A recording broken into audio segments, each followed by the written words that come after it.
Assalamualaikum warahmatullahi wabarakatuh. Perkenalkan, nama saya Ahmad Fatoni Zumaro.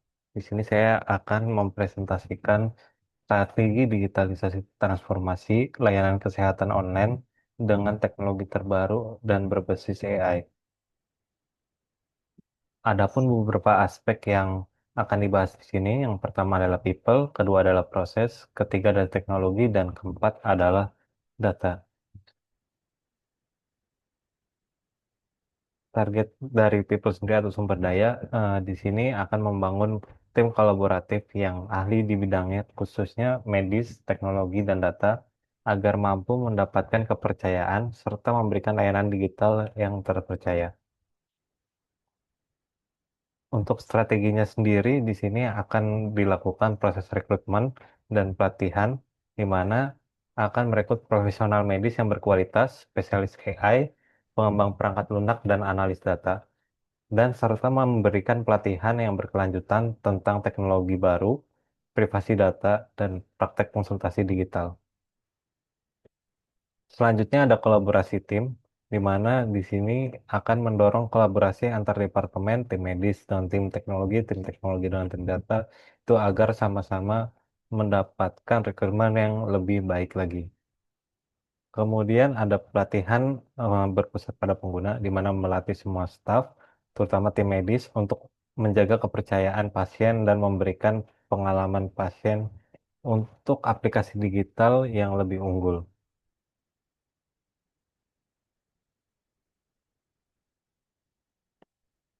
Selanjutnya ada untuk manajemen risiko, di mana manajemen risiko sumber daya ini adalah kurangnya personel yang terampil, di mana di sini kita bisa mengintegrasinya dengan mengembangkan program pelatihan internal yang kuat, bermitra dengan universitas, dan menawarkan paket kompensasi yang kompetitif. Selanjutnya, ada juga resistensi adopsi teknologi baru oleh staf yang sudah ada. Melakukan pelatihan menyeluruh ini sangat penting karena agar semuanya bisa mengetahui untuk teknologi yang terbaru terkini dan eh, saling sharing knowledge untuk proses pengembangannya.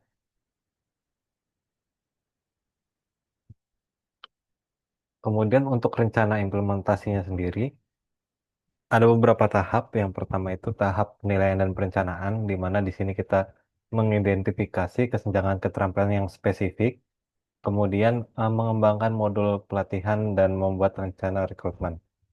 Setelah tahap pertama dilakukan, akan dilakukan proses perekrutan dan pelatihan.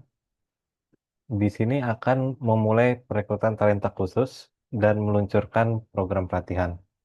Dan yang terakhir, ada pemantauan kinerja, di mana di sini akan menetapkan KPI untuk kinerja tim dan kepuasan pengguna, serta memberikan umpan balik dan pengembangan yang berkelanjutan.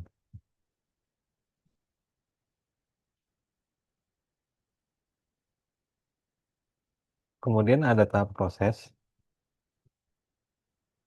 Target dari proses ini sendiri adalah membangun proses layanan kesehatan digital yang lancar, aman, dan efisien, mulai dari pendaftaran pasien hingga manajemen data dan tindak lanjut memastikan privasi pasien dan kualitas layanan yang tinggi.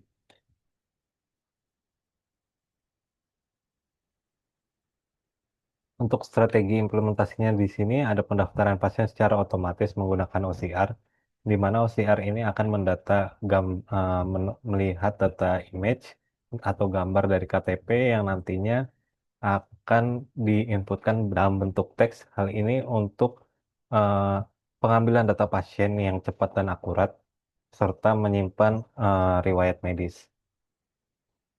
Kemudian yang kedua itu ada alur kerja yang efisien, di mana menentukan protokol yang jelas dalam panggilan video, obrolan, dan konsultasi telepon, kemudian mengintegrasikan AI untuk rekomendasi diagnosis awal.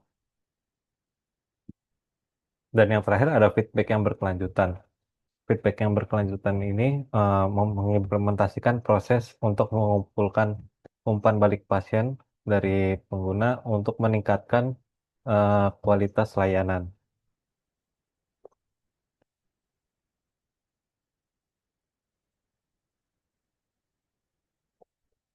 Adapun manajemen risiko dalam proses ini, yang pertama adalah kesalahan dalam pengambilan data OCR.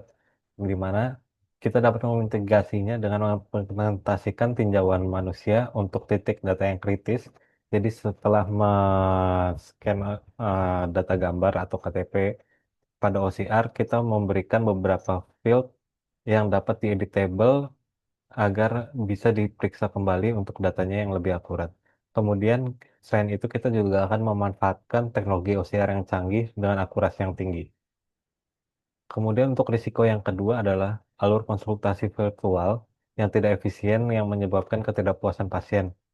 Di sini pertama kita dapat melakukan wawancara ataupun survei untuk mendapatkan user experience feedback, di mana kita akan melakukan pengujian pengguna, memberikan panduan yang jelas juga kepada dokter dan pasien, dan menawarkan dukungan teknis.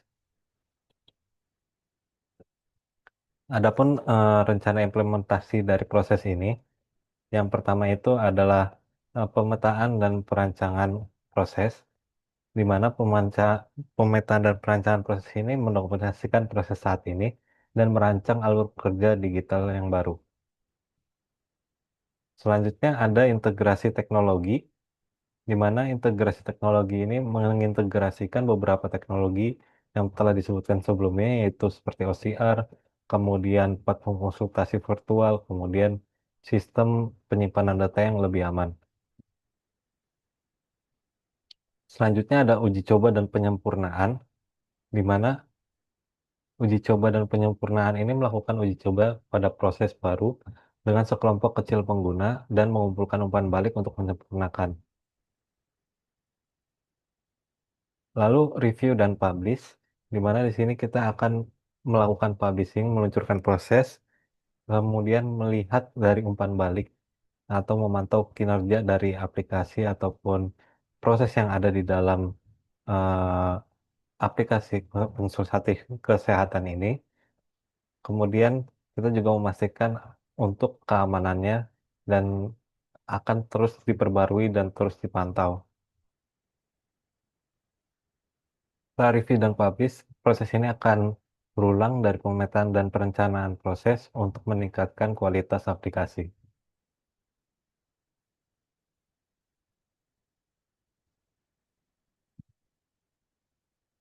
Selanjutnya ada aspek teknologi, di mana target dari teknologi ini membangun platform kesehatan digital berbasis AI yang tangguh dan terukur dan aman yang mendukung konsultasi virtual yang lancar, manajemen data yang efisien, dan pengalaman pasien yang eh, dapat ditingkatkan. Strategi implementasi teknologi sendiri di sini ada pengembangan diagnosa awal menggunakan AI, di mana nanti awalnya user akan diminta menginputkan beberapa field sebelum melakukan konsultasi, baik itu video, telepon, ataupun obrolan. Setelah itu, hasil dari diagnosanya itu akan dikirimkan kepada dokter untuk sebagai diagnosa awal. Kemudian ada peningkatan platform, di mana peningkatan platform ini kita akan terus mengembangkan dan memperbarui baik itu aplikasi seluler ataupun platform web untuk konsultasi virtual. Selanjutnya, kita juga akan mengimplementasikan infrastruktur keamanan yang kuat, di mana akan mengimplementasikan dan memelihara sistem keamanan yang kuat dan terenkripsi untuk perlindungan data pasien. Ini sangat penting karena ini adalah menyangkut tentang rekam medis, sehingga eh, perlunya keamanan yang lebih kuat. Kemudian sistem rekam medis elektronik berbasis cloud. Di sini eh, rekam medis berbasis cloud atau sistem LHR ini akan memanfaatkan teknologi cloud untuk menyimpan rekam medis pasien yang aman dan dapat diakses dan terintegrasi.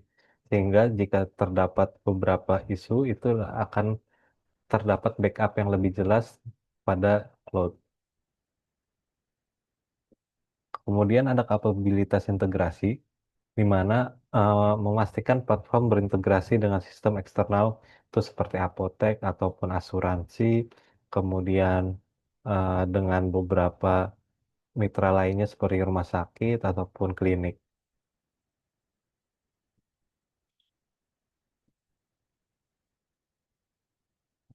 Untuk manajemen risiko dari teknologi ini, pertama ditemukannya risiko untuk akurasi diagnosis dari AI, diagnosis awal. Di sini dapat dimitigasi dengan mengimplementasikan pendekatan human in the loop, di mana AI akan memberikan rekomendasi, tetapi tetap keputusan akhirnya itu atau resepnya akan dilakukan oleh dokter. Kemudian setelah melakukan hal tersebut, akan kita terus lakukan training untuk meningkatkan akurasi AI tersebut.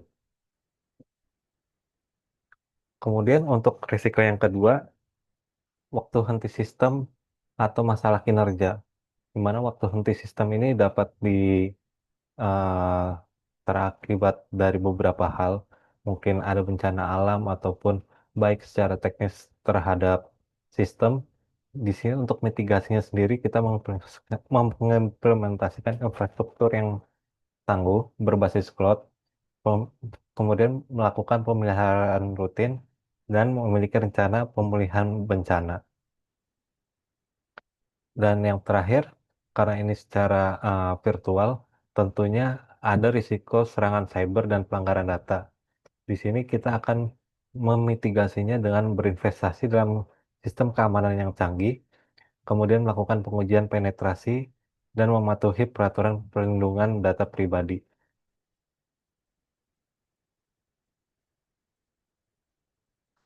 Kemudian untuk rencana implementasinya sendiri, pertama yang akan dilakukan adalah penyiapan infrastruktur, di mana akan menyiapkan infrastruktur cloud dan komponen platform inti. Nanti akan di-define beberapa dokumentasinya yang akan dilakukan untuk meningkatkan infrastrukturnya. Kemudian pengembangan fitur, di mana fitur utamanya itu fitur konsultasi, itu akan dikembangkan. Kemudian ada integrasi OCR, kemudian ada integrasi juga dengan AI untuk sebagai diagnosa awal, kemudian dan yang terakhir itu adalah penyimpanan data yang aman. Lalu integrasi AI dan fitur lanjutannya. Jadi kita akan mengintegrasikan chatbot AI, di mana sebelum melakukan konsultasi, kita dapat menanyakan terlebih dahulu kepada chatbot, tapi jika dirasa memiliki gejala yang memiliki makna ganda, akan dilanjutkan kepada dokter. Kemudian memanfaatkan fitur pemantauan kesehatan berbasis IoT. Di sininya untuk kelanjutannya akan diintegrasikan dengan pemantauan kesehatan berbasis IoT, baik itu dari wearable atau jam tangan pintar, kemudian timbangan pintar, dan yang lainnya. Dan meningkatkan protokol keamanan. Dan yang terakhir adalah pemeliharaan.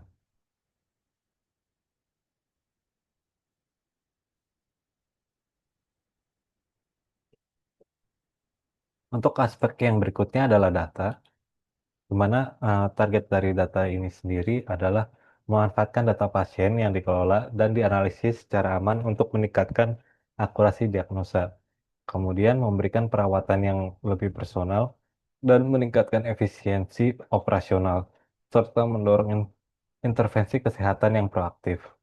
Harapannya dengan digitalisasi data ini akan meningkatkan efisiensi tenaga medis dan deteksi dini dan dapat mengurangi risiko kesehatan pasien.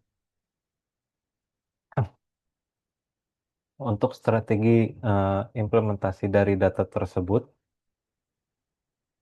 yang pertama itu ada pengumpulan data aman, di mana mengimplementasikan protokol yang eh, untuk mengumpulkan data pasien secara aman, kemudian menggunakan OCR untuk input awal dan memastikan semua data itu dienkripsi. Kemudian ada repositori data terpusat, di mana membangun sistem rekam medis berbasis cloud yang terpusat untuk diakses yang mudah dan aman eh, ke riwayat pasien. Kemudian ada pemanfaatan umpan balik pasien, di mana eh, kita akan mengumpulkan dan menganalisa umpan balik pasien secara sistematis untuk meningkatkan kualitas dokter dan pengalaman pengguna. Jadi setelah di akhir konsultasi akan dilakukan eh, seperti meminta review, seperti bintang ataupun komentar lainnya untuk dimanfaatkan datanya untuk dianalisa. Adapun manajemen risiko pada data, yang pertama itu ada risiko pelanggaran data. Kita dapat memitigasinya secara ketat mematuhi Undang-Undang Perlindungan Data Pribadi, kemudian mengimplementasikan enkripsi yang kuat, melakukan audit privasi yang teratur, dan mengedukasi seluruh staf mengenai praktik terbaik penanganan data. Karena untuk risiko pelanggaran data ini sangat ketat untuk eh, aplikasi kesehatan atau telemedicine, di mana harus menerapkan ISO 27001 yang untuk yang tahun 2022 ini itu harus diterapkan untuk semua aplikasi telemedicine. Dan yang kedua ada risiko data yang tidak akurat. Di sini kita akan mengimplementasikan pemeriksaan validasi data yang ketat, mendorong pasien untuk selalu memperbarui profil mereka dan memanfaatkan OCR untuk entry data yang efisien dan akurat.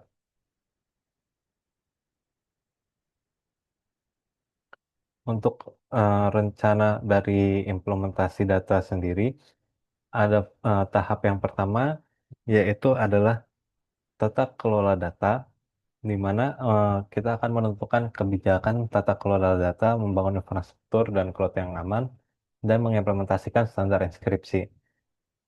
Kemudian untuk yang kedua adalah pengumpulan dan integrasi data, di mana akan mengimplementasikan OCR untuk pengambilan data dan mengintegrasikan dari beberapa titik kontak seperti konsultasi dan umpan balik, dan membangun sistem rekam medis yang terpusat.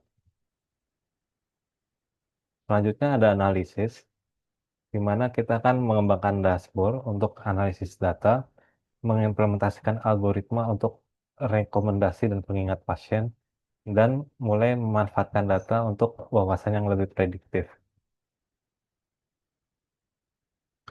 Selanjutnya ada peningkatan berkelanjutan, di mana untuk peningkatan berkelanjutan ini secara teratur kita akan mengaudit keamanan dan privasi data, terus juga memperbarui model data dan memastikan kepatuhan berkelanjutan terhadap peraturan data kesehatan.